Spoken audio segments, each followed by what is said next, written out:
ಬಿದ್ದಿರೋದೇನು ಅನ್ನೋದನ್ನ ಕಣ್ಣು ಮುಂದೆ ಕಾಣಿಸ್ತೀನಿ. ತಮ್ಮನ ಆಕ್ಟಿಂಗ್ ನೋಡಿ ಖುಷಿ ಆಯ್ತಾ? ಆ್ಯಕ್ಟಿಂಗ್ ಮುಂಚೆ ಗೊತ್ತಿದೆ.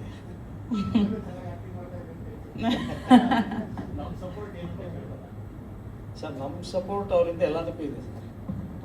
ಅವ್ರು ಏನೇನು ಮಾಡಿದ್ರೆ ಎಲ್ಲದಕ್ಕೂ ಸಪೋರ್ಟ್ ಇದೆ. ಯಾಕಂದರೆ ನಮ್ಮ ತಮ್ಮ ತಪ್ಪು ಮಾಡಲ್ಲ ಅಂತ ನಮ್ಗೆ ಚೆನ್ನಾಗಿ ಗೊತ್ತಿದೆ. ಅದರಿಂದ ಅವ್ನು ಸಪೋರ್ಟ್, ಅವ್ನಿಗೆ ಏನು ಬೇಕೆಲ್ಲ ಸಪೋರ್ಟ್ ನಾವು ಮಾಡೋದು. ಸಿನಿಮಾ ಇನ್ನೂ ಏನೂ ಇಲ್ಲ, ಇನ್ನು ನೋಡಿಲ್ಲ. ಫುಲ್ಲಾಗಿ ನೋಡಿಲ್ಲ ಸರ್. ಒಂದು ಶೋ ತೋರಿಸಿದಾರಲ್ಲ ಇಲ್ಲಿ, ಅದನ್ನು ನೋಡಿದ್ದೀವಿ ಸರ್. ನಮ್ಗೆ ಚೆನ್ನಾಗಿದೆ ಅಂತಲೇ ಅನಿಸುತ್ತೆ ಸರ್.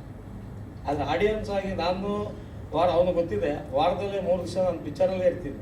ಯಾವ ಫಿಲಮ್ ಇದ್ರೂ ನಾನು 3 ಸತಿ ನೋಡ್ತೀನಿ, 2 ಸತಿ ನೋಡ್ತೀನಿ ಸರ್. ಆಡಿಯನ್ಸ್ ಆಗಿ ಚೆನ್ನಾಗಿದೆ. ಆಡಿಯನ್ಸ್ ಆಗಿ ಚೆನ್ನಾಗಿದೆ. ಆ್ಯಕ್ಟಿಂಗ್ ಇದೆ, ಫೈಟ್ ಇದೆ, ಕಾಮಿಡಿ ಇದೆ, ಎಮೋಷನ್ ಇದೆ.